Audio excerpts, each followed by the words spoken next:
Welcome to PaperLoud, where we dive deep, stay critical, and always speak out.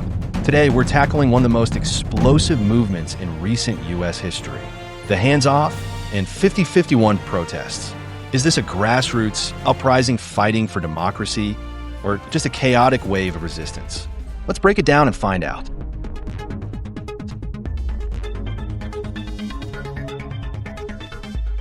The United States is engulfed in a wave of protests, sweeping through cities and small towns alike.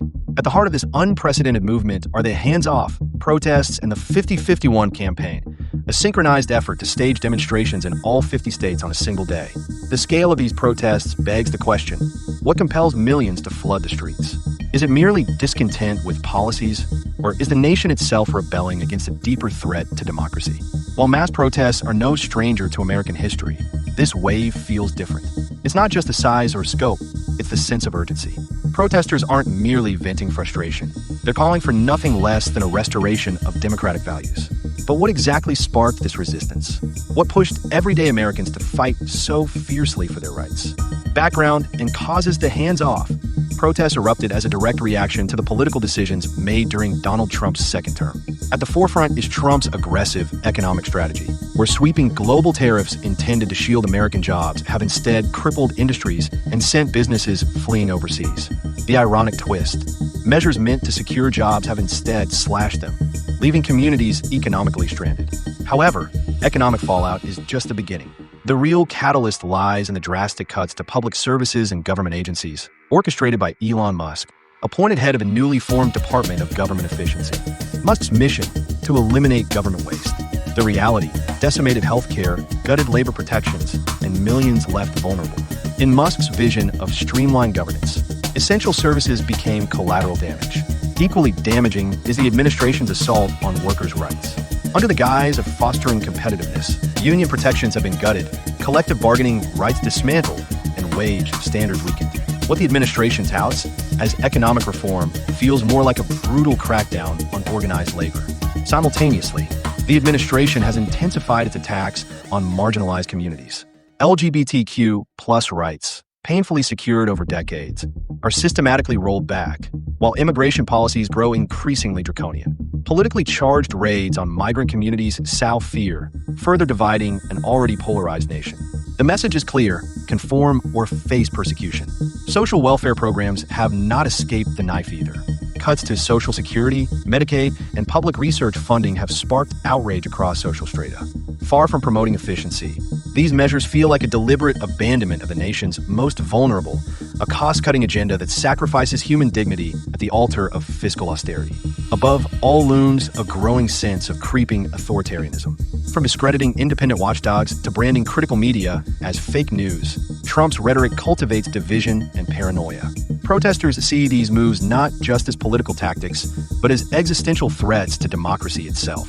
The culmination of these factors has given rise to the hands-off protests, a sprawling movement rooted not merely in opposition policies, but in defense of democratic values. This is not just about opposing Trump. It's a stand against the erosion of civil liberties. 50-51 movement.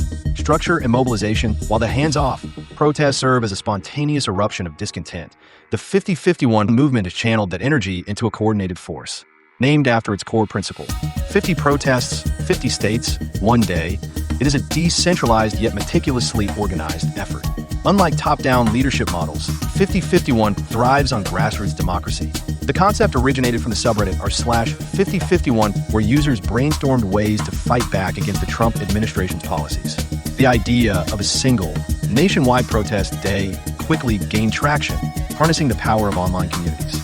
Within weeks, what started as a digital rallying cry became a national movement. This bottom-up structure not only fosters resilience, but also mirrors the very democracy it seeks to protect. Local chapters organize their own actions, while the unified message, a call for safeguarding rights and democracy, remains consistent. It's protest by the people, for the people, without centralized control. Key organizers include progressive groups like Move On and Indivisible, labor unions such as the American Federation of Government Employees, and civil rights organizations including the ACLU and Black Lives Matter. Women's advocacy groups, particularly those linked to the Women's March, amplify the intersectional nature of the resistance. Social media has been the beating heart of this decentralized mobilization. Platforms like TikTok, Twitter, and especially Reddit keep the movement alive and visible.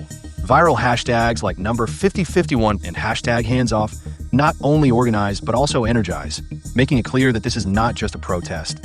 It's a movement with momentum. Yet the decentralized nature also presents challenges. Without a single leadership figure, messaging sometimes varies and local interpretations can skew the broader purpose. Still, this fluid structure makes 5051 less susceptible to government crackdowns and harder to suppress. A movement in the balance as the 5051 movement reaches new heights. One question lingers. Will this unparalleled surge of grassroots defiance break through the iron grip of Trump's administration? Or will it fade, overwhelmed by the sheer weight of political resistance? The United States finds itself at a boiling point. Streets from New York to Los Angeles are filled with voices demanding change, their slogans echoing through city squares and rural intersections alike. At the epicenter of this unprecedented wave of resistance are the hands-off protests and the 5051 movement, a synchronized effort to stage demonstrations in all 50 states on a single day. The question that looms over this uprising: is this merely a fleeting surge of dissent or the birth of a new American rebellion against authoritarianism? Protests are nothing new in the U.S., but this one is different. It's not just the numbers, it's the relentless drive and the unshakable belief that democracy itself is on the line. Protesters aren't merely venting frustration, they're demanding a political reset. So what ignited this resistance? Which actions of the Trump administration transformed everyday citizens into relentless activists? Background and causes the hands-off. Protests erupted as a direct response to the political decisions of Donald Trump's second term, choices that many view as a systematic dismantling of democracy. At the heart of the unrest is Trump's economic strategy: global tariffs supposedly aimed at saving American jobs. The bitter irony? Instead of job security, businesses are closing, outsourcing, and cutting staff. Protecting American workers, it seems, means giving their jobs to someone overseas. But the economy is just the beginning. The real spark was the sweeping cuts to public services and government agencies, led by Elon Musk, the newly appointed head of the so-called Department of Government Efficiency. In Musk's hands, the term efficiency took on a sinister edge. The plan: eliminate waste. The result: slashing healthcare, gutting labor protections, and leaving millions without a safety. It's hard not to wonder, is it really efficiency when the vulnerable pay the highest price? Simultaneously, the administration's crackdown on workers' rights has inflamed public anger. Under the guise of fostering competitiveness, union protections have been eviscerated, collective bargaining undermined, and wage standards weakened. Instead of economic empowerment, workers feel systematically stripped of their dignity. What the administration brands as reform feels more like a calculated disempowerment of organized labor. And then there's the targeted rollback of LGBTQ plus rights and the tightening of immigration policies. Raids on migrant communities, justified as enforcing law and order, are widely perceived as politically motivated purges. The message from the administration is clear: conformity is safety, difference is danger. For many, this was the breaking point. Social welfare cuts, targeting Social Security, Medicaid, and public research funding have only fueled the outrage. Rather than promoting fiscal discipline, these measures seem to prioritize cutting support for those who need it most. The sense of betrayal is palpable. Why are the vulnerable paying for mistakes made by the powerful? But what truly transformed discontent into resistance was the broader perception of creeping authoritarianism. From dismissing watchdogs to branding any critical media as fake news, Trump's rhetoric has built a culture of division. Protesters see these moves not just as political tactics, but as existential threats to democracy itself. Together, these grievances have coalesced into the hands-off protests, a sprawling movement rooted not just in opposing Trump, but in defending the very principles on which the Republic was founded. The 5051 movement. Structure and mobilization. While the hands-off protests surged spontaneously, the 5051 movement transformed them into a coordinated force. The name, 50 protests, 50 states, one day, reflects its ambition, a decentralized yet synchronized national uprising. Born out of a Reddit post in the r/50501 community, the idea quickly snowballed into a nationwide strategy. In stark contrast to traditional top-down protest leadership, 5051 thrives on grassroots energy. Local chapters plan independently, while the unified message, a stand against authoritarianism, remains consistent. This structure not only makes the movement resilient, but also embodies the very democracy it seeks to protect. Key supporters include progressive groups like Move On, labor unions such as the American Federation of Government Employees, and civil rights organizations like the ACLU and Black Lives Matter. Women's rights groups, especially those connected to the Women's March, amplify the intersectional call for justice. Social media acts as the lifeline of the movement. Platforms like TikTok, Twitter, and Reddit keep the message alive, while viral hashtags such as number 5051 and hashtag #handsoff fuel the digital fire. This decentralized communication makes 50501 unpredictable and difficult to suppress, a reality that both empowers and complicates the cause. Yet, despite its strengths, the movement's fluidity poses challenges. Without a singular voice, messaging can appear fragmented and local chapters occasionally diverge in tone. Still, this flexible structure makes it harder for authorities to crush the movement entirely, preserving its core spirit of collective defiance. A movement at the brink as the protests swell and the resistance spreads from coast to coast, one question remains. Can this grassroots wave break through the political bulwarks, or will the machinery of state power grind it into dust? Political and societal impact, the protests have forced the political establishment to confront a hard truth. Millions are not just dissatisfied, they're mobilized. Trump's administration has doubled down, branding the demonstrations as chaotic liberal hysteria. The narrative is clear: dissent equals disloyalty. Republicans, mirroring Trump's rhetoric, warn that the protests threaten social stability.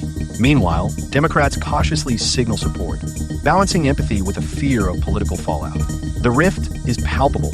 Cities like New York and Los Angeles embrace the protests, while conservative heartlands see them as urban disruption. This geographic and ideological divide deepens as governors in Republican states ramp up police responses, contrasting with urban mayors advocating for protest rights. Media coverage and social media dynamics media coverage is predictably polarized. CNN and MSNBC celebrate the protests as a democratic surge, while Fox News and OANN portray chaos and violence. Social media, meanwhile, acts as a war zone, where opposing hashtags clash in real time. Viral videos from protests, both peaceful and confrontational, dominate feeds, creating an endless loop of clashing perspectives. Economically, the impact remains moderate, but investor caution is rising. Boycotts like Buy From You signal a growing consumer rebellion, particularly against brands seen as Trump-aligned. Legal challenges against protest policing continue to escalate, with the ACLU fighting to preserve the right to peaceful assembly amid state crackdowns. The unfinished rebellion, the hands-off, and 5051 protests have redefined public resistance. Whether this movement becomes a catalyst for lasting change or a fleeting episode of dissent will depend on its ability to maintain momentum and the resilience of the people behind it. Share your thoughts in the comments and stay critical. If this topic moves you, let's discuss it together. Subscribe to PaperLoud for more engaging debates and in-depth analyses. Until next time, stay loud, stay curious, stay critical. Take care.